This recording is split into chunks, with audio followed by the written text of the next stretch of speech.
매매든 전세든 거래가 엄청나게 줄어들었죠.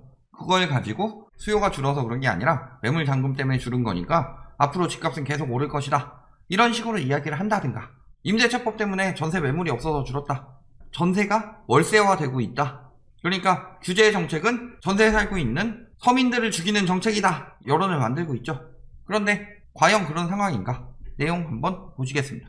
집값 급등, 부작용, 전국에서 거래절벽. 항상 급등하면 부작용이 생긴다. 왜? 집값이 올라가면 올라갈수록 그만큼 여력이 안 되죠. 그러면 당연히 수요 감소는 이루어지는 거다.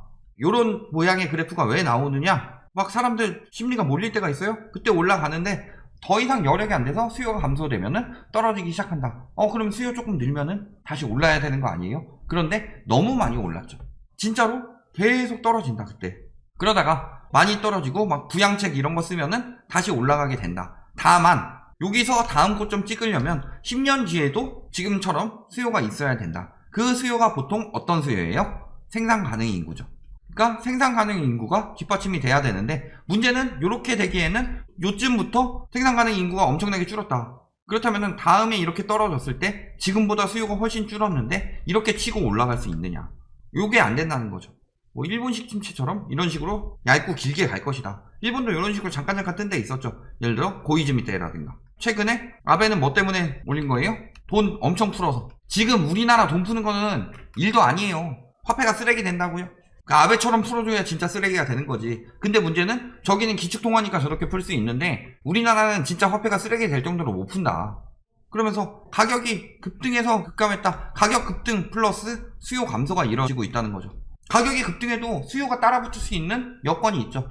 두 가지죠, 보통. 첫 번째는 소득 증가가 가격 급등만큼 따라갈 수 있으면 가능하다. 그런데 이건 아니죠. 그렇다면 두 번째 뭐예요? 대출 증가죠. 가격 급등할 때 대출이 증가하면 따라붙을 수 있었다. 보통은 한도 또는 금리죠.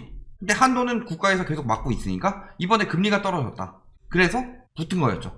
2019년 7월과 11월에 두 번 떨어졌고 20년에 3월과 5월에 두 번 떨어져서 따라 붙을 수 있었던 거다. 그래서 거래량 급감. 자, 그러면은 수요자들이 감당하기 어려울 정도로 급등한 부동산 가격이다. 이거 지금 1년, 2년 연봉 올라간다고 해서 감당 가능해요? 그러면 가격 급등해서 부동산 거래가 급감했다. 해당 사람들도 그런 이야기를 하고 있는데 아직도 현금은 계속 풀리고 돈이 계속 늘어날 테니까 집값이 오른다. 금리 오르고 있고 가계소득은 줄어들었죠, 작년에. 근데 집값은 뛰었어요. 누가 사요? 어떻게 사요? 못 사지. 그런데도 계속 오른대요. 희망사항만 이야기하고 있는 거 아니에요? 거래량 보면 어때요? 지금 계속 떨어지고 있죠. 서울 같은 경우는 이미 계속 떨어지고 있다. 경기도 마찬가지고 3월에 조금 올랐는데 이거는 뭐 한 400건은 오른 것도 아니고 5월 들어왔는데 아직도 9,000건이에요. 금융위기급이죠, 지금 거래량이. 그렇죠? 어디가 올라요? 지방. 거래하는 것도 보면은 고가 거래 비중 많이 줄어들었고 저가 거래 비중이 많이 올라가고 있죠. 이제는 서울이나 뭐 이런 데도 뭐가 거래가 많이 된다고 그래요? 소형이 많이 거래되고 있다고 하죠. 1인 가구가 늘어서예요, 그게? 아니죠. 중형도 못 사는 거예요, 이제. 그러니까 소형이라도 뜨겠거니 집값은 계속 오를 텐데 내 소득이 그걸 못 따라가니까 뭐라도 하나 사놔야 되겠다. 그래서 소형 사고 있는 거잖아요. 사람들이 이제 소형밖에 못 산다. 그러면 애 낳아서 기를 수 있어요? 출산율 더 떨어지겠죠. 지금 계속 떨어지고 있는 중이고 결국에는 집값 뚝 떨어지기 전까지는 출산율 계속 이 모양일 거고 그게 언제 영향을 줘요? 지금 출산율은 한 20년 뒤에 영향 주죠. 출산율 그 전에도 많이 떨어져 있었고 지금 생산 가능 인구 감소는 2015년부터 이루어졌어요. 그게 앞으로 점점 더 길어지고 20년 뒤에는 완전히 작살이 날 것이다. 그리고 매물 어때요? 올해 들어서 엄청나게 빠르게 늘어나고 있습니다. 전 구에서 다 늘어났어요. 경기는 빠진 곳은 뭐 포천 이런 데 많이 빠지고 있는데 고양시 이런 데는 2배 이상 늘어나는 데도 있다. 그리고 전반적으로 통틀어 매물은 늘어나고 있죠. 지금 경기도에서도 못 버틴다, 사람들이. 그래서 입주 많이 들어오는데 띄우는 곳, 뭐 안산이나 수원 같은데 이런 데 제외하고 어때요? 대부분 뭐 시흥, 광명 시흥지구 이야기하면서 한 것도 있지만 사실 시흥이 접근성이 좋진 않죠. 안성, 동주천, 포천 이런 데가 접근성이 좋냐? 거기까지 밀린 거예요, 사람들이. 비규제 지역이니 뭐니 하면서. 실수요들도 밀리죠. 더 이상 살 수가 없으니까. 이 와중에 뭐라 그래요? 양도세 내느니 보유세 낸다. 집 팔라고 하는데도 줄어든 매물 아무리 봐도 늘고 있는데 그래서 뭔 얘기 하냐 그랬더니 710 대책이 나왔을 당시 서울 아파트는 8만 건이나 현재는 4만 건 수준을 유지하고 있다. 저희 방송 많이 보신 분들은 이거 뭔 개소리인지 알죠? 자, 일단은 첫 번째 구라. 710 대책이 나올 당시 서울 아파트는 8만여 건이었다. 710 대책이 나올 당시에는 8만 건은커녕 7만 건도 안 되는 상황이었죠. 거의 7월 24일이니까 조금 전이라고 해도 7만 건 수준이었죠. 한참 전이죠. 그 다음에 또 한 가지는 뭐예요? 요때 허위매물 신고 들어가고 유예기간 끝났잖아요. 9월에. 그래서 두 차례 감소 이후에 한 번 줄었지만 전반적으로 다시 늘어나고 있는 추세다. 이게 맞죠? 요 줄은 것들은 팔린 것도 있고 아니면 뭐 증여해서 넘긴 것도 있고 그 다음에 명의분산해서 팔려고 했다가 안 팔리게 생기고 보유세는 내야 되니까 명의분산식으로 넘긴 것도 있고 그리고 그때는 막 증여까지 같이 일어나면서 줄었지만 지금은 막 증여 다시 엄청나게 급증하고 있다고 하죠. 공시가격 발표된 이후에. 그런데도 매물은 계속 늘어나고 있다. 이게 뜻하는 게 뭐예요? 매물 증가지. 그리고 요만큼이 허위 매물이었으니까 그때 710 이전 수준이랑 비교해보면은 어떻게 된 거예요? 실질적으로 엄밀하게 따지면 허위 매물로 요만큼 빠졌으니까 요런 수준이었다는 거죠. 매물이 줄었어요? 이거예요. 요거. 저 때는 아예 6.17 이후에 허위 매물 엄청나게 판쳤죠. 노도강 이런데 밑장 빼기 들어간다고 하고 있었고 노원구 이런데 매물이 계속 늘어나고 있는데 매물이 줄었다고 하고 있고 양도세 부담 때문이다. 양도세 완화해라 라는 여론 만들려고 기자들이 구라치고 있는 거다. 자, 보유세 얼마나 늘어나요? 2주택자, 3주택자 2배 이상 늘어납니다. 문제는 작년에 세부담 상한에 걸렸던 사람들 엄청나게 늘어서 그 사람들은 올해 300% 이상 나올 수도 있죠. 세부담 상한이 할인해주는 거지 그만큼 세금으로 다음 연도에 또 그 세금에 비례해서 세부담 상한이 들어가는 게 아니니까 버티던 다주택자도 죽어나는 건데 맨날 뭐라 그래요? 1주택 종부세 너무 세다. 1주택들 죽는다. 그렇지만 다주택자들은 양도세 때문에 버티는 분위기다. 왜 계속 이런 여론을 만드느냐. 지금 5월이죠. 보유세 내기 전에 항상 이랬죠. 규제정책 강화된 뒤로.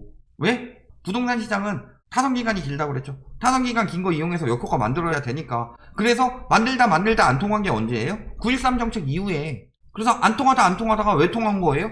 금리 내려갔으니까. 전세도 똑같은 얘기하고 있습니다. 저금리 때문에 올라간 거 맞아요. 그 다음에 보유세 임대차법 후폭풍 때문에 전세가 사라졌다. 보유세 내야 되는데 전세하면 안 되니까 임대차법 때문에 월세화하고 있다. 왜? 월세 비중이 올라갔으니까. 임대차법 시행 전에는 29.9%, 32.3%인데 계속 월세 비중이 올라가서 막 40%대까지 나왔다. 전세를 월세로 바꾸고 있다. 개소리 하고 있는데 구라죠. 뭐예요? 갱신 비율이 올라간 거죠. 자, 전세와 월세의 차이점이 뭐예요? 전세는 보증금이 많고 월세는 보증금이 적죠. 자, 그렇다면은 전세 같은 경우는 집주인이 내가 들어가서 살 거야. 나가. 하면은 전세 보증금을 돌려줘야 되죠. 다음 전세를 비싸게 받고 싶은데 일단 내가 돌려줘야 돼요. 그러니까 들어가서 살 거야 해놓고서 내가 전세를 살고 있는 집주인이라면 그 전세금 가지고 들어가서 한다든가 이런 식으로 가능하겠죠.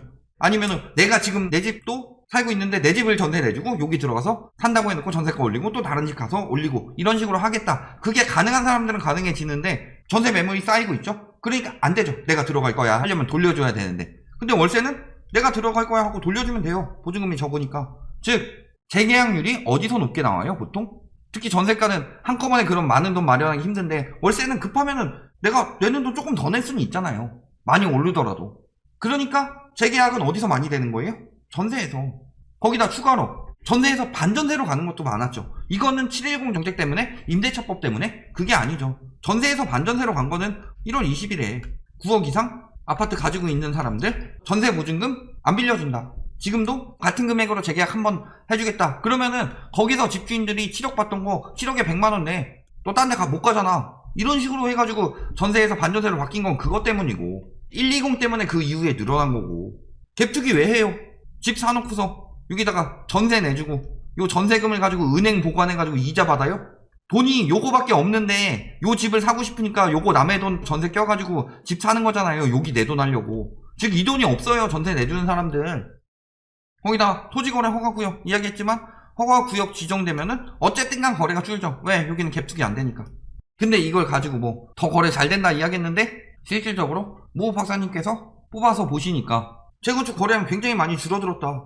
특히 4월에 많이 줄었는데 시장이 오세훈 시장으로 바뀌었으니까 재건축 뜰 것이다 하고 호가만 올려서 더 큰 바보한테 팔고 있는 상황이다. 매물 절벽에도 호가 연일 쑥. 매물이 절벽이에요. 모든 구에서 다 늘어나는 거 맞죠?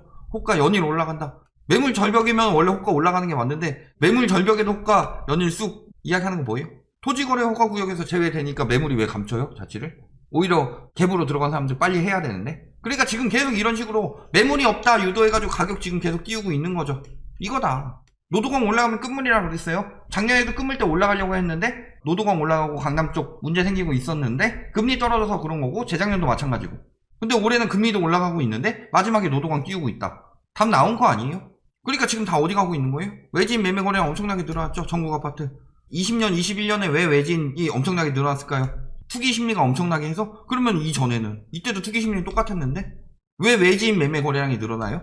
중심부 사는 사람들이 못 가니까 외지로 빠지는 거 아니에요. 점점 더 투기 엄청나게 몰리는데 옛날에는 자 투기하자 그러면서 강남 가자 마영성 가자 이런 식으로 노도강 가자 이랬다가 요즘에는 강남 마영성 노도강도 너무 비싸니까 지방 가서 사자 지방도 무조건 오를 거야. 근데 지방은 나중에 폭탄 돌리게 해서 마지막에 받아줄 실수요가 없다. 그러니까 지금 지방 가가지고 외지인 투기하고 있는 사람들 20년 21년 어떻게 되는 거예요. 요 사람들 지금 끝물에 샀으니까 거래량 거래 총액 증가했대요. 그러면서 이제는 주택을 가지고 이야기하고 있죠. 왜? 아파트가 줄었으니까. 아직도 유동성 상태. 자, 19년 1분기는 뭐였어요? 9.13 영향 받아서 3분기부터 올라갔죠. 7월, 11월에 금리 인하하면서. 그러니까 19년에 이 추세였는데 지금 여기까지 올라갔다가 다시 떨어지고 있죠. 아파트가 지금 이렇게 되고 있는 상황이었죠. 2018년 비교해보면 요럴걸요? 그러니까 아파트로 더 이상 호도가 안 되니까 뭐 하고 있는 거예요? 단독주택, 연립, 오피스텔, 다가구 이런 거 이야기하고 있다. 요거 왜 늘어나고 있어요? 얘 못 사서. 얘 못 산다는 건 무슨 소리예요? 여력이 없다 이제 사람들. 앞으로 거래량 계속 줄어들 수밖에 없다는 거죠. 요 사람들이 돈 더 모아서 나중에 집값 떨어질 때 요거 사줄 사람들이었는데 지금 요거 사고 있으면 떨어질 때는 사줄 사람이 다 사라졌다. 지금도 보면은 어때요? 항상 초고가부터 떨어진다고 그랬죠. 맨날 뭐 압구정 뭐 오르니 뭐 이런 식으로 이야기하고 있는데 초고가 전반적으로 떨어지고 있죠. 15억, 22억 이런 것들을 갖다 놔야지 갑자기 막 압구정 뭐 이런 거 갖다 놓고 한남 너일 갖다 놓고 그거는 그들만의 리그죠. 그들만의 리그 제외하고 봤을 때 초고가라고 보이는 것들이 보통 반포장이도 이 정도 가격이면은 조금 오버스럽긴 하고 15억에서 한 30억 사이 이 정도가 선도하는 아파트들이죠 보통. 근데 얘네들이 떨어지고 있다 전반적으로. 예를 들어서 17억짜리가 15억이 됐어요. 근데 15억 이하는 계속 대출이 나오니까 오를까요? 13억짜리가 15억으로 오를까요? 그럼 누가 이거 사요? 이거 사지 다. 연쇄적으로 내려갈 수밖에 없다. 그러니까 그때 12, 16 나오고 나서 뭔 얘기한 거예요? 밑에서부터 올릴 거다. 이런 여론을 만들었던 거죠. 원래는 그게 안 되는 건데 그래서 위에서부터 내려가고 있었는데 갑자기 코로나 터졌다. 그래서 거품 더 생긴 거 가지고 거품 더 생길 거니까 지금 사세요. 그래요? 굉장히 일시적인 현상인데 그거? 결론 거래가 안 돼요. 이유는 매물 감소 때문이다? 거짓이죠. 전세 거래가 안 되는 건 월세화 때문이다? 다 거짓이다. 너무 고가로 올려서 전세 거래가 안 되니까 월세 비중이 그냥 단지 높아졌을 뿐이고 거기다 전세는 대부분 재계약했기 때문에 비중이 높아진 것일 뿐이다. 거래 이렇게 계속 안 되는 시장 이어지게 되면 2019년에 그랬었죠. 그때는 금리 인하라는 요소도 있었지만 지금 기준금리는 이미 바닥이고 주담대나 신용대출은 코로나 이전을 넘어섰다. 앞으로 수요가 없다. 계속 거래 절벽은 이어질 것이다. 다만 6월에 DSR 규제 전에 막차 타자 해서 관망하던 사람들도 더 이상 기회가 없을 것 같아서 그리고 그때까지 확실히 안 나타나는 것 같으니까 전세 매물 끝났으니까 6월부터는 다시 오른다 이런 말에 속아서 잠깐 반짝할 수는 있으나 7월 이후 DSR 규제까지 들어가면 수요가 완전히 전멸해버리기 때문에 앞으로 그 이후에 거래 절벽이 계속 이어질 것이다. 이렇게 알아두시면 되겠습니다.